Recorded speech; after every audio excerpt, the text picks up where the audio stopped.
Ya ayyuhalladzina amanu tubu ilallahi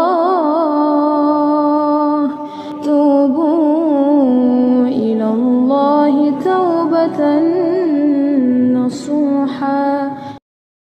Kisah hijrah dari seorang yang sangat membenci orang-orang yang dikategorikan oleh mereka Wahabi. Orang-orang yang memakai celana di atas mata kaki, mereka katakan Wahabi. Orang-orang yang memanjangkan jenggotnya, mereka katakan Wahabi. Orang-orang yang berniqab, bercadar, mereka katakan itu istrinya Wahabi, adiknya Wahabi, anaknya Wahabi. Baik, kalau memang itu yang menurut Anda, baik, dengarkan kisah seorang ini yang kemudian dia sangat membenci orang-orang tersebut yang katanya ahlu sunnah. Dia katakan itu berlebihan, itu israf, itu arabisasi dan seterusnya. Bagaimana Allah menyentuh dia dengan hidayah, saudara? Allah jadikan anaknya penuntut ilmu. Dia masukkan ke pesantren, anaknya bertemu dengan ustadz yang kemudian pemahamannya salaf. Bapaknya masih dengan pemahaman yang sama. Sampai-sampai kemudian ketika bapaknya sudah mengetahui anaknya sudah memotong celananya, memanjangkan jenggotnya, berpemahaman seperti pemahaman yang menurut mereka, menurut dia Wahabi, dia katakan, mulai sekarang kamu keluar dari sekolah ini. Anak tetap anak, sam'an wa ta'ah, dengar dan melaksanakan. Keluar. Anda tahu, lalu kemudian dimasukkan anaknya ke sekolah umum. Anaknya masuk, sam'an wa ta'ah, bakti saja kepada orang tua. Dia masuk sekolah umum yang perempuan laki-laki bergabung dan seterusnya. Dia ikuti dan dia menjadi ranking nomor 1 di sekolah dia. Sehingga akhirnya kemudian dia diutus oleh sekolahnya untuk perlombaan olimpiade. Dia ikut perlombaan mewakili sekolah dengan stylenya yang lama. Satu saja yang dia tidak ubah, satu saja yang dia tidak ikuti orang tuanya. Apa? Stylenya, pemahamannya. Gurunya jadi respect. Sebahagian temannya mengikuti. Bahkan dia membuat kajian. Dia membuat kajian di SMA-nya. Dia membuat kajian. Tidak segan-segan dia membuat kajian. Di beberapa kali percakapan dengan gurunya, dia tidak segan-segan memberi nasihat. Meskipun terkadang dia mendapatkan celaan, hinaan, cobaan dan seterusnya, itu biasa menurut dia. Dia katakan, inilah tantangan saya, berbeda ketika saya di pesantren.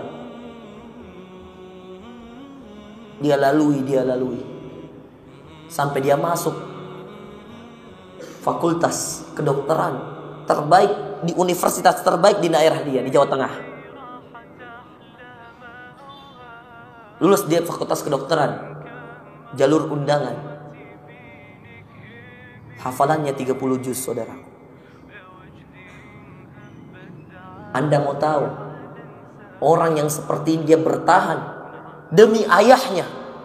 Bagaimana ayahnya tidak menangis ketika ayahnya mendapatkan anaknya lulus di fakultas kedokteran dan dengan style yang sama. Lalu kemudian ayah mengatakan, coba ajarkan aku sedikit saja apa yang kau ketahui tentang pendeknya celanamu, panjangnya jenggot. Belum menjelaskan, anak sudah menangis, lalu mengatakan jangan-jangan ini adalah pintu hidayah Allah untuk ayah. Dia bukakan hadisnya dalam Sahih Bukhari. Dia bukakan hadisnya tentang bagaimana celana yang di bawah mata kaki atau kain yang berada. Dia bukakan hadisnya. Dengan santun dia mengajar, dengan khas Jawa Tengahnya dia mengajar. Orang Solo.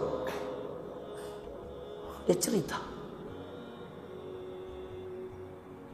Belum selesai satu hadis, ayahnya sudah menangis.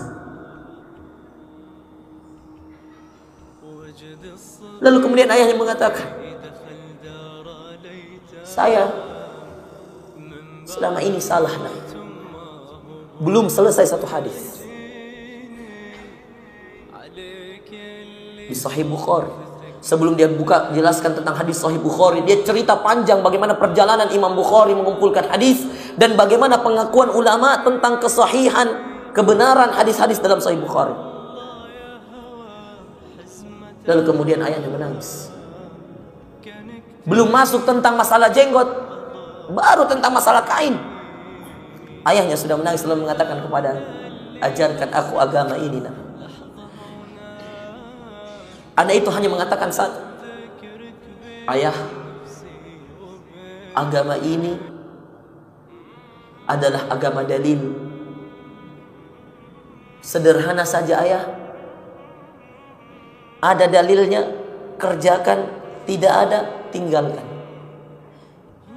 Semenjak itu, setiap kali ayahnya ingin melakukan sesuatu, dia menanyakan kepada anaknya, nak, saya mau begini, saya akan seperti ini, bolehkah, adakah dalilnya nak? Anaknya langsung mengatakan, buka. Di Imam Bukhari dikatakan seperti ini ayah, hadisnya seperti ini, ayat Al-Quran mengatakan seperti ini ayah. Maka kemudian setelah itu, saudaraku yang dimuliakan oleh Allah, justru ayahnya adalah orang yang sangat hati-hati dalam mengerjakan sesuatu. Sumber hidayah itu kita tidak tahu.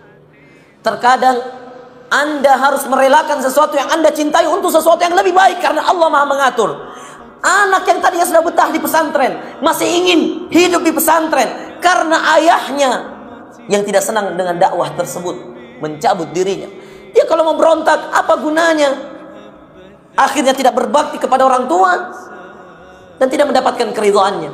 Dia mengalah, dia tinggalkan pesantren, ustadz-ustadz yang dia cintai demi sebuah perubahan. Dan Anda tahu perjalanan dia tidak mudah. Dia harus masuk SMA 3 tahun di sana, berikhtilat dengan wanita. Bagaimana sulitnya dia memahamkan orang-orang. Di saat yang lain celananya menjulur ke bawah, di saat yang lain tidak berjenggot. Anda bisa pahami bagaimana susahnya orang bertahan di keadaan seperti itu. Alumni pesantren masuk SMA umum, bayangkan bagaimana keadaannya. Tidak terhitung berapa banyak cobaannya, berapa banyak caci makiannya.